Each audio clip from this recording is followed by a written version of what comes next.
जय हिंद दोस्तों। तो आज हम स्टार्ट करने वाले हैं क्वेश्चन नंबर 71 से आगे के क्वेश्चन डिस्कस करेंगे। लास्ट वीडियो में क्वेश्चन नंबर 70 तक हम कंप्लीट कर चुके थे।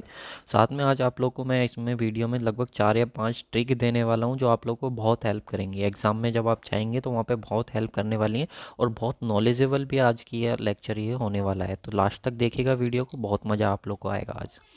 तो यहाँ पे देखिए क्वेश्चन नंबर 71 की यहाँ पे हम बात करते हैं। A beam ABC rests on simply supported at A and B. With BC is span, VC is an overhang, D is the center of the span AB. If in the first case a concentrated load P is act at C, जो first case में है जो हमारा load लग रहा है वो सी पे लग रहा है, while in the second case load P act on D, और सेकेंड केस में जो लोड लग रहा है वो डी पर लग रहा है, देन द हमको बताना है इनमें से कौन सा स्टेटमेंट सही है। देखिए क्वेश्चन समझिए। हमारे पास क्या है, सिंपल सपोर्ट है ए और बी पर, ए और बी पॉइंट जो है बीम पर वहाँ पर सिंपली सपोर्टेड है। लेकिन जो बी सी स्पेन है वो क्या है, ओवरहैंग है। बी सी स्पेन क्या ओवरहैंग है, और जो डी है वो सेंटर में लाई कर रहा है ए बी के, यानी कि कुछ इस तरीके से हमसे क्वेश्चन में बोल रहा है। देखिए ये हमारे पास क्या है, ए बी है, तो ए और बी जो है वो तो सिंपली सपोर्टेड है, और जो डी पॉइंट है वो ए बी के कहाँ पर लाई कर रहा है, सेंटर में लाई कर रहा है, और उसने बोला क्वेश्चन में बी सी जो है वो ओवरहैंग है, यानी कि कुछ इस तरीके की बीम की कंडीशन हमसे उसने बोली है। और कह रहा है कि इनमें से जो है वो कौन सा स्टेटमेंट क्या होगा हमारा करेक्ट होगा। देखिए जब हमारे पास फर्स्ट केस में जो है हमारा लोड जो लग रहा हो पी वो सी पे लग रहा हो, सी पॉइंट पे लग रहा हो, और सेकंड केस में जो लोड है पी वो डी पॉइंट पे लग रहा हो, यानी कि दो अलग अलग केसेस की उसने बात करी है। तो देखिए हमारे पास एक बार हमसे बोला कि लोड जो है हमारा वो सी पॉइंट पे लग रहा है, तो हमने सी पॉइंट पे लगा दिया पी अमाउंट का लोड अपना। फिर उसके बाद सेकंड लोड हमने डी पॉइंट पे लगा दिया, जैसा कि उसने बोला है क्वेश्चन में, तो डी पॉइंट पर हमने पी लोड अपना लगा दिया।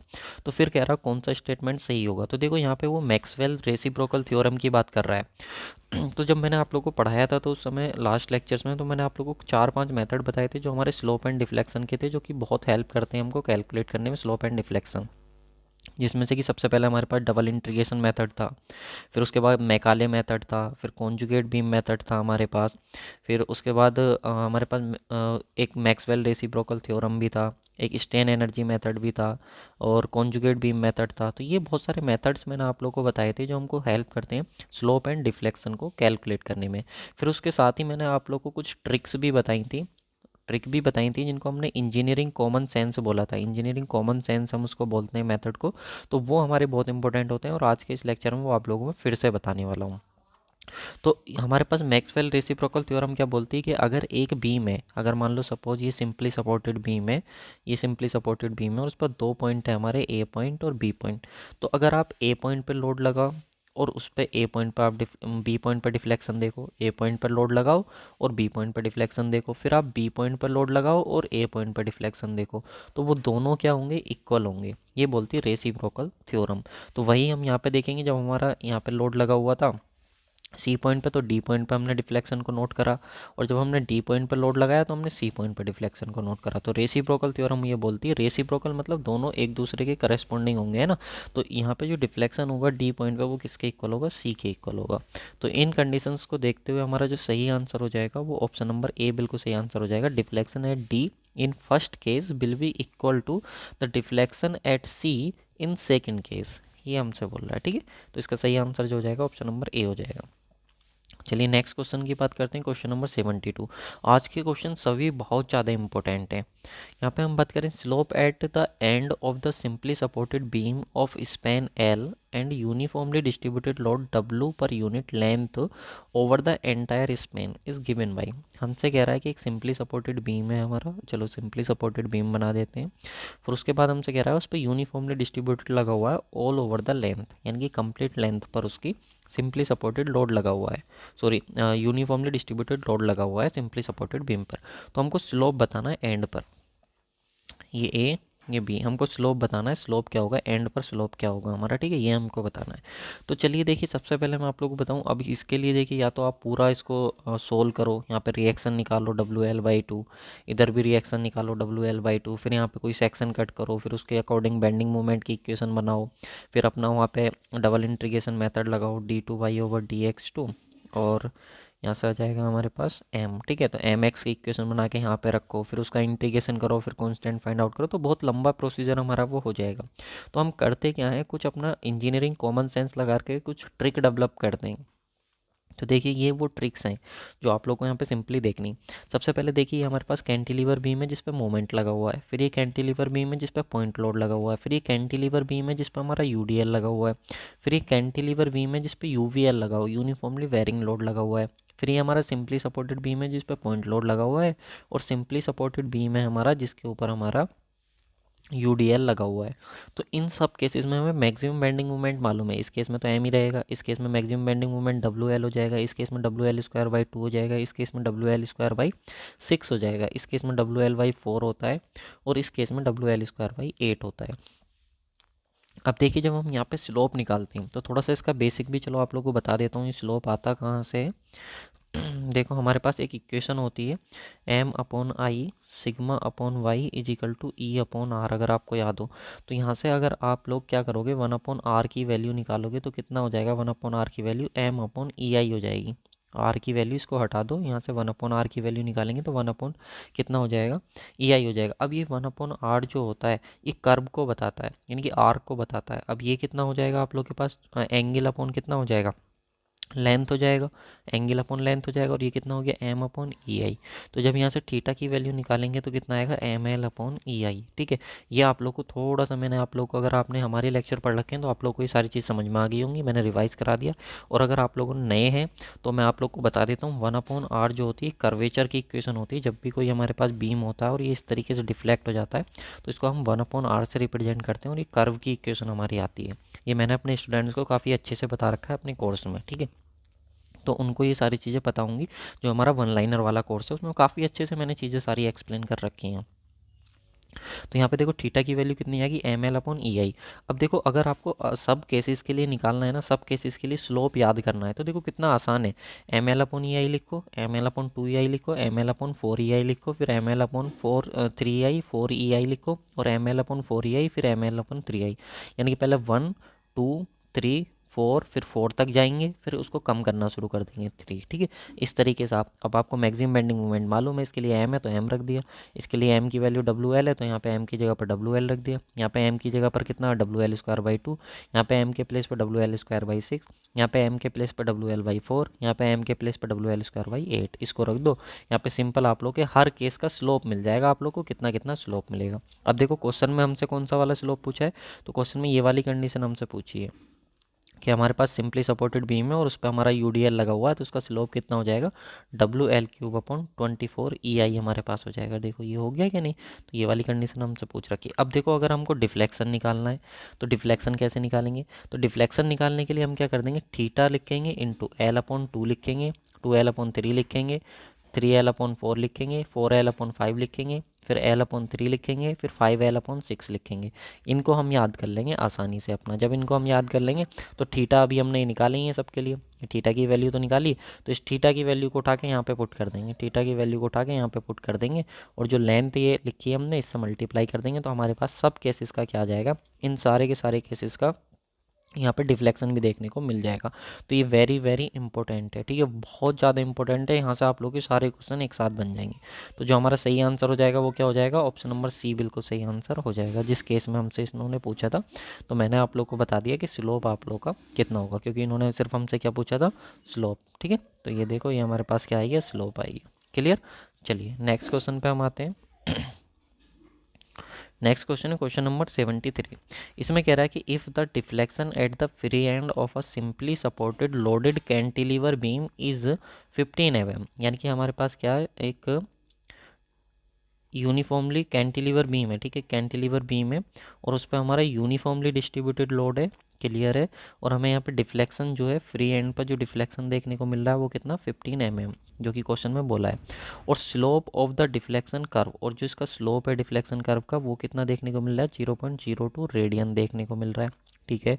Then the length of beam, हमें इस बीम की लेंथ बतानी है, लेंथ कितनी होगी। अब देखो सबसे पहला केस मैंने आप लोग को कौन सा बताया था, जब आपके पास कैंटिलीवर बीम पर मोमेंट लग रहा हो। सेकंड केस आपको बताया था जब कैंटिलीवर बीम पर आप लोग का क्या लग रहा हो, पॉइंट लोड लग रहा हो। तीसरा केस क्या बताया था, जब कैंटिलीवर बीम पर यूडीएल लग रहा हो। तो इसमें थीटा की वैल्यू कितनी थी, L/2। इसमें थीटा की वैल्यू कितनी थी, 2L/3। और इसमें थीटा की वैल्यू कितनी थी, 3L/4। थी या नहीं थीटा की वैल्यू 3L/4, थी या नहीं ये बताओ। सॉरी, डिफ्लेक्शन की वैल्यू थीटा, ये उल्टा बता दिया मैंने, फिर से बताता हूँ। देखिए ये कैंटिलीवर बीम है, ये कैंटिलीवर बीम, ये कैंटिलीवर, इस पर हमारा पॉइंट मोमेंट लगा था, इस पर पॉइंट लोड लगा था, इस पर यूडीएल लगा था। तो जब इस पर डिफ्लेक्शन निकाल लेते हो तो थीटा इंटू L/2 था। जब इस पर डिफ्लेक्शन निकाल लेते हो थीटा इंटू 2L/3 था। और जब इस पर डिफ्लेक्शन निकाल लेते हो तो थीटा इंटू 3L/4 था या नहीं। ये वाले केस देखो, ये अभी देख लो, अभी मैंने बताया आप लोग, कितना आसान हो गया हमारे लिए। ये देखो बताया नहीं, डिफ्लेक्शन, L/2, 2L/3, 3L/4। तो इस वाले केस की हम बात कर रहे हैं 3L/4 की। तो यहाँ पे सारी वैल्यूज़ हमको पता है, सारी वैल्यूज़ हमको पता है। यूनिफॉर्मली डिस्ट्रीब्यूटेड लोड है कैंटिलीवर बीम पे, ये रिलेशन हमको मालूम है। डिफ्लेक्शन उसने दिया हुआ है 15 mm, एंगल हम रेडियन में रखते ही हैं तो रेडियन में हमने उसको रख दिया। एल हमको कैलकुलेट करना है तो भाई साहब एल हमने कैलकुलेट करा, 1000 mm आया, यानी कि 1 मीटर। तो अब आंसर हमको किस में दिया हुआ है, मीटर में दिया हुआ है। तो अगर सर मीटर में आंसर दिया हुआ है तो 1 मीटर कौन सा है हमारे पास, ऑप्शन नंबर बी बिल्कुल सही आंसर हो जाएगा। क्लियर।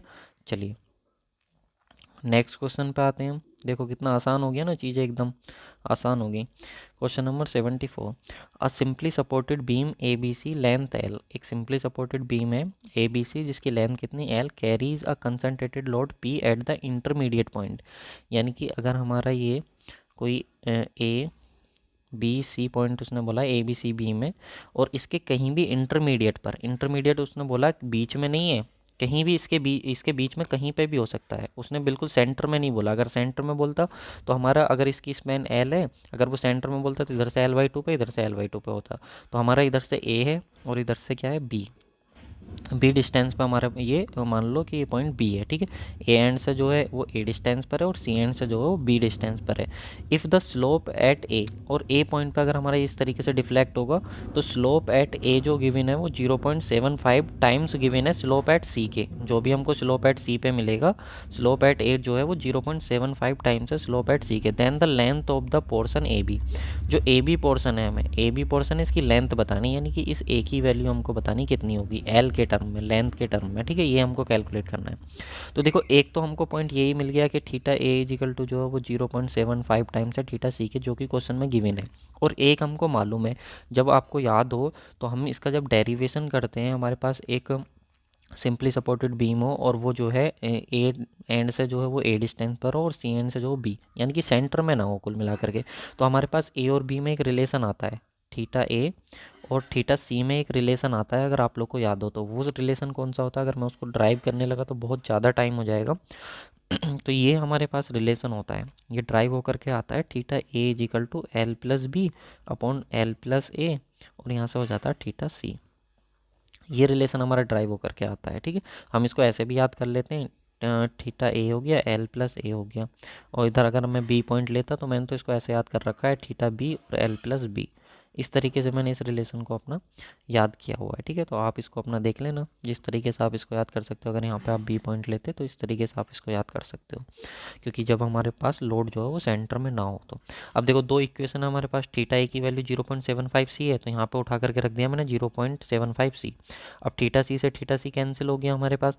तो अब हम क्या कर सकते हैं, जब हमारे पास ये ए है ये बी है, तो total length L equal to A plus B हो जाएगा। तो बी की वैल्यू निकालेंगे तो एल माइनस ए हो जाएगा, क्योंकि ए निकालना है तो सारी इक्वेशन को ए में कन्वर्ट करना पड़ेगा। तो इस बी के प्लेस पे हमने पुट कर दिया एल माइनस ए। अब जब इसको आप सोल्व करोगे सबको, तो सोल्व करने के बाद ए बी की वैल्यू आप लोग के निकल करके आ जाएंगी। ए की वैल्यू आएगी 5L/7, जो कि आपको ऑप्शन नंबर सी में मैच कर रही है, ठीक है। तो सही आंसर जो हो जाएगा ऑप्शन नंबर सी हो जाएगा। क्लियर। चलिए नेक्स्ट क्वेश्चन की बात करते हैं 75 की। If the deflection at the free end of uniformly distributed loaded cantilever beam, देखो कैंटिलीवर बीम में यूनिफॉर्मली डिस्ट्रीब्यूटेड लोड है, कोई बात नहीं।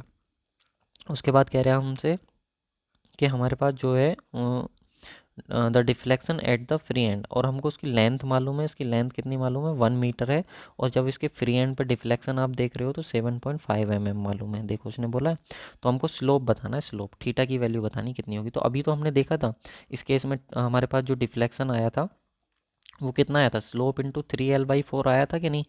तो यहाँ से हमको क्या निकालना है, थीटा निकालना है। तो थीटा जब आप यहाँ से निकालोगे तो 4 डेल्टा/3l हो जाएगा। तो 4 इंटू डेल्टा की वैल्यू कितनी, 7.5 अपॉन यहाँ से कितना है 3 इंटू एल की वैल्यू कितनी गिवन है 1 मीटर। तो इसको भी आप में कन्वर्ट करके और अपना इसको सोल्व करके यहाँ पे लिख दो सबको। जब इसको सोल्व करके आप लिखोगे तो सही आप लोग का आंसर कितना आ जाएगा, रेडियन में 0.01 रेडियन आ जाएगा। देखो वो टेबल जो आप लोग को दी है ट्रिक वाली, वो कितना हेल्प कर रही है आप लोग को, ठीक है। तो यहाँ पे आप इसको सोल्व करेंगे तो सही आंसर आप लोग का आ जाएगा, ठीक है। चलिए नेक्स्ट क्वेश्चन पे हम आ जाते हैं। देखिए गाइस, नेक्स्ट क्वेश्चन पे जाने से पहले मैं आप लोग को यार देखिए एक अनाउंसमेंट कर देता हूँ। इतना इंपॉर्टेंट यार मैं कंटेंट आप लोग को दे रहा हूँ, ठीक है। और आप लोग ना वीडियो को शेयर नहीं कर रहे हो।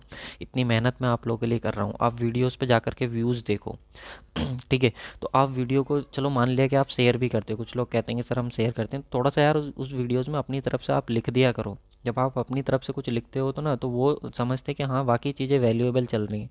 वरना यूट्यूब पे इतने सारे लोग पढ़ा रहे हैं, सबको ऐसे ही समझ लेते हैं कि हाँ ये भी वैसे ही कुछ होगा। तो इसलिए अपनी तरफ से जब आप वीडियो शेयर करा करो तो यार उसको थोड़ा सा बता दिया करो कि हाँ वाकई कंटेंट जो है बहुत ज़्यादा इंपॉर्टेंट है।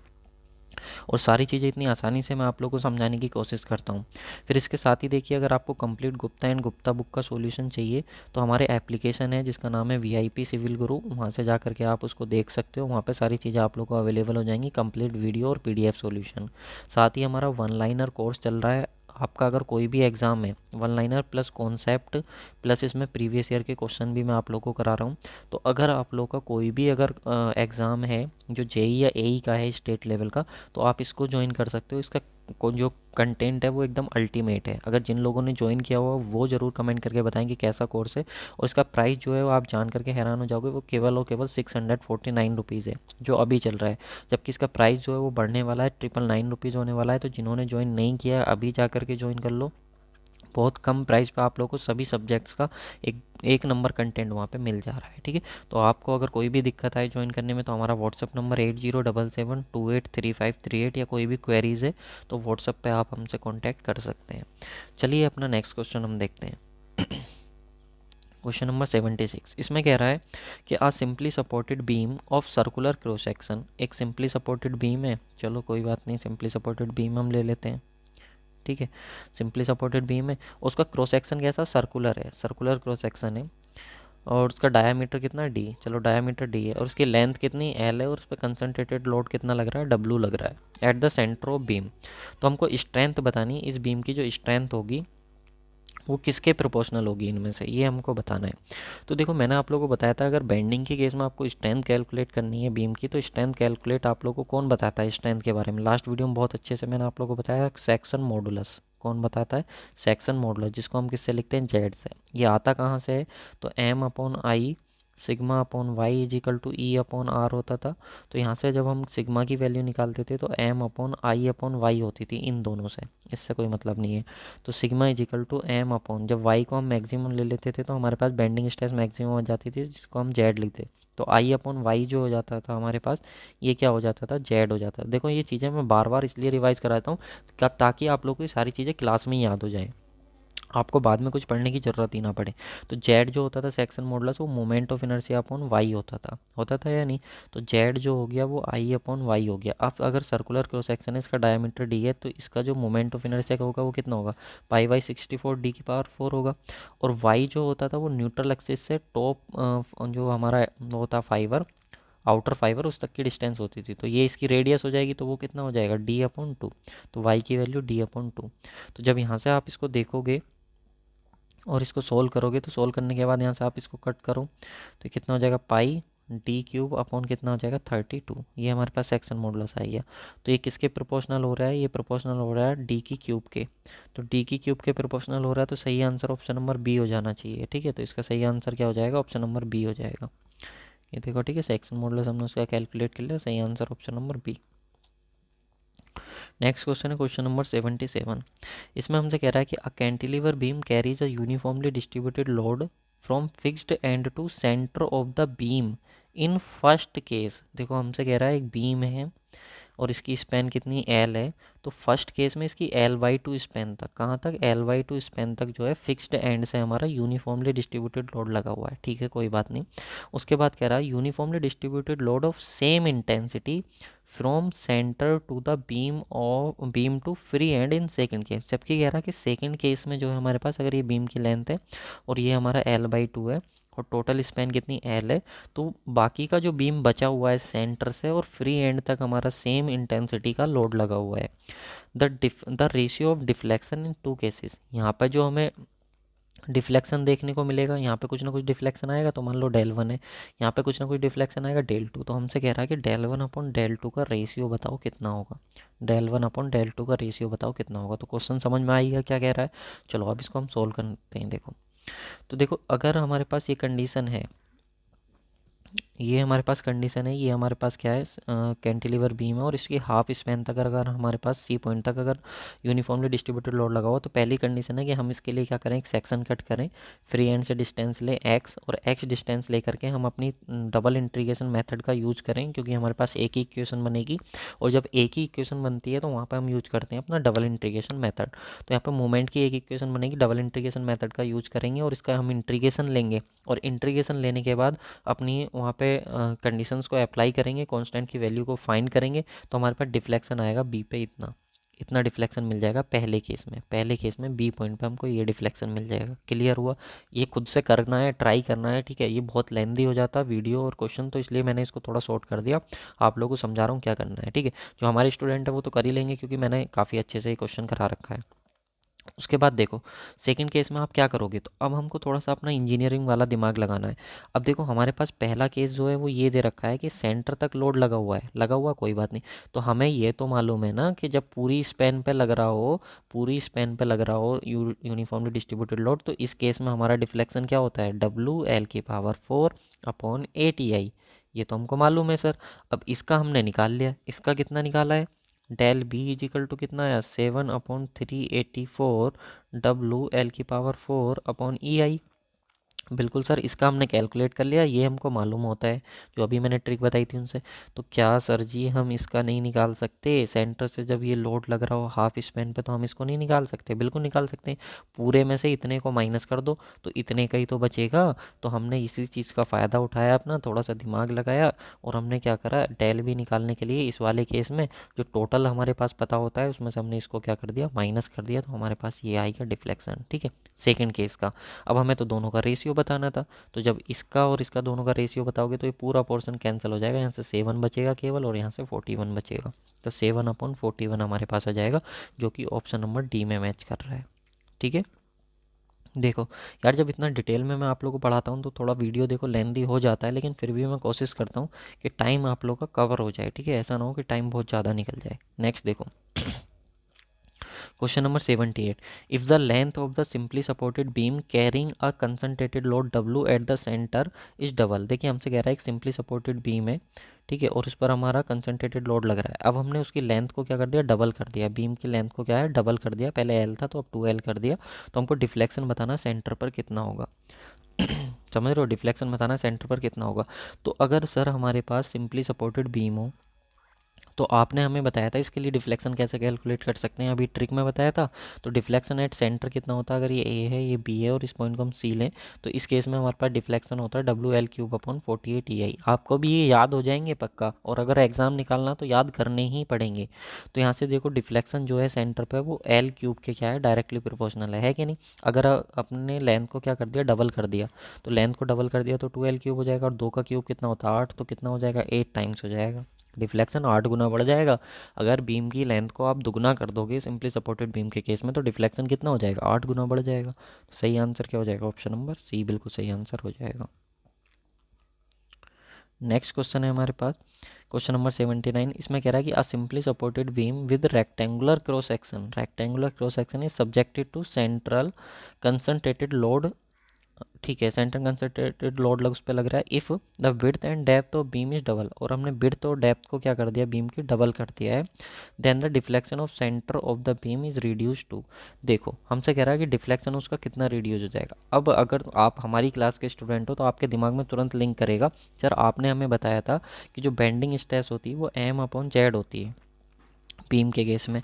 और जब हमारे पास जेड बढ़ता है तो उस पर बेंडिंग स्ट्रेस क्या हो जाती हैं, कम हो जाती हैं। बेंडिंग स्ट्रेस कम हो जाती हैं यानी कि बेंडिंग स्ट्रेस को वो उस पर कम आती हैं, वो ज़्यादा कैरी कर सकता है, ठीक है नहीं, यानी कि उसकी वजह से उसका डिफ्लेक्शन क्या है, कम हो जाता है। यानी कि अगर किसी वजह से जेड बढ़ गया, ऐसे समझो जेड बढ़ गया तो उसकी स्ट्रेंथ बढ़ जाएगी क्या नहीं, ये बात तो समझ में आ रही है। और अगर स्ट्रेंथ बढ़ जाएगी तो डिफ्लेक्शन कम होगा कि नहीं, डिफ्लेक्शन कम होगा बिल्कुल। जब ज़्यादा स्ट्रेंथ होगी तो स्ट्रेंथ डिफ्लेक्शन क्या होगा, कम होगा। तो वही तो हमसे कह रहा है, अगर आप डेप्थ बढ़ाओगे और विड्थ अगर बढ़ाओगे तो जेड बढ़ेगा कि नहीं बढ़ेगा। क्यों बढ़ेगा सर जेड, क्योंकि भाई Z equal to I upon Y होता है। अब आप अगर डी बढ़ाओगे और बी बढ़ाओगे तो मोमेंट ऑफ इनर्शिया बढ़ेगा, मोमेंट ऑफ इनर्शिया बढ़ेगा तो जेड बढ़ेगा, जेड बढ़ेगा तो स्ट्रेंथ बढ़ेगी, और स्ट्रेंथ बढ़ेगी तो डिफ्लेक्शन कम होगा। यानी कि क्वेश्चन से हमें ये बात तो समझ में आ गई कि डिफ्लेक्शन तो कम होगा, लेकिन ये बताना है कि कम कितना होगा।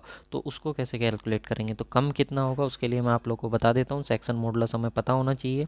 तो हमारे पास मालूम है, देखिए डिफ्लेक्शन जो है मोमेंट ऑफ इनर्शिया के क्या होता है, इन्वर्सली प्रोपोर्शनल होता है।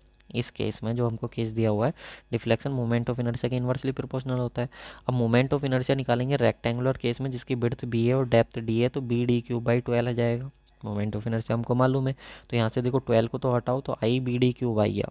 तो आई की जगह पर बी डी क्यूब रखा है, यानी कि डिफ्लेक्शन जो है बी डी क्यूब के क्या है, इन्वर्सली प्रोपोर्शनल है ठीक है। अब विड्थ को भी दुगना कर दिया और डेप्थ को भी दुगना कर दिया क्वेश्चन के हिसाब से, तो ये 2 हो गया, ये 8 हो गया, 8 टू 16 बी डी क्यूब हो गया। और 1 अपॉन बी डी क्यूब क्या है, 1 upon B D cube deflection है पहले केस में, तो पुराना डी सी आई गया। अब देखो हमारा डिफ्लेक्शन कितना हो गया, 1/16, कितना हो गया 1/16। उसने बोला परसेंटेज में, तो 100 से मल्टीप्लाई कर दो तो परसेंटेज में आ जाएगा न्यू डिफ्लेक्शन कितना कम हुआ, तो कितना कम हो जाएगा, 6.25% कम हो जाएगा। सही आंसर हो जाएगा ऑप्शन नंबर डी। चलिए नेक्स्ट क्वेश्चन पे हम आते हैं। नेक्स्ट क्वेश्चन है हमारे पास question number 80। A laminated spring is given an initial curvature because. देखिए जो लैमिनेटेड स्प्रिंग होती है उसमें इनिशियल कर्वेचर होती है, वो कुछ इस तरीके की स्प्रिंग होती है हमारी, ठीक है, इस तरीके की स्प्रिंग होती है। तो उसमें जो इनिशियल कर्वेचर दिया हुआ होता है वो क्यों दिया हुआ होता है, तो यहाँ पे देखो इस लैमिनेटेड स्प्रिंग को सबसे पहले आप समझो लीफ स्प्रिंग भी बोलते हैं। अब ये सर कैसी दिखती है, तो इमेज की हेल्प से आप लोगों को मैं बताऊंगा। इनमें से आप लोगों को बताना सही आंसर क्या होगा। अब देखो यार आप इंजीनियर हो, ठीक है, तो अपनी ताकत को पहचानो आप लोग। आपको पता है सच को लिखने के लिए जितने शब्द चाहिए ना, वो उतने ही शब्द की ज़रूरत पड़ेगी। अगर आपको कहीं पर सच लिखना है तो आपको अगर मालूम है कि सच लिखने के लिए आपको 50 शब्द चाहिए, 50 वर्ड चाहिए, तो आप 50 वर्ड में लिखोगे। लेकिन अगर आपको झूठ को लिखना है तो कम शब्दों में भी लिख सकते हो।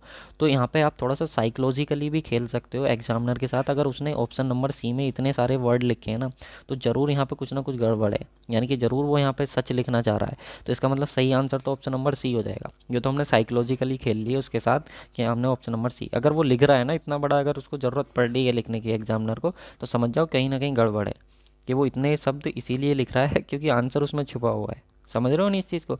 और अगर झूठ है तो वो कम शब्दों में भी लिख सकता है कि नहीं। तो इसका जो सही आंसर हो जाएगा वो ऑप्शन नंबर सी हो जाएगा।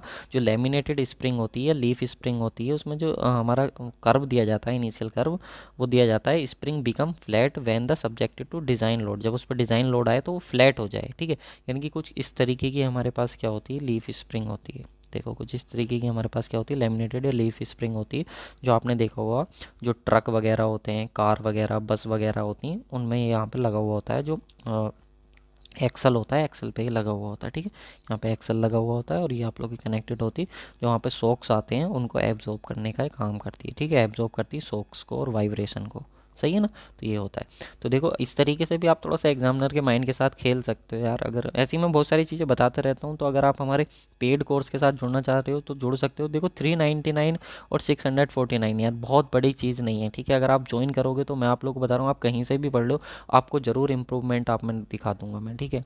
और आपको मालूम है कि एक बुक पढ़ने से कभी सिलेक्शन नहीं होता, आपको 2-3 बुकें लगानी पड़ेंगी, कंपटीशन बहुत ज़्यादा है, एक एक नंबर की मारा मारी है। तो आपको ये चीज़ समझनी पड़ेगी, ठीक है। मैंने फील की हुई है, आपको भी समझनी पड़ेगी ये चीज़। तो जितना हो सके यार आप लोग सपोर्ट करो, जा कर के देखो। कोई दिक्कत आए तो 8077283538 पर आप लोग सपोर्ट नहीं करते हो, मेरा मन नहीं करता है फिर फ्री में यूट्यूब पे पढ़ाने को, ठीक है। तो इसलिए आप लोग सपोर्ट करोगे, वीडियोस को शेयर करोगे तो मुझे अच्छा लगेगा, मेरा मन करेगा तो मैं आप लोग को कंटेंट देता रहूँगा। Thank you so much guys for watching this video.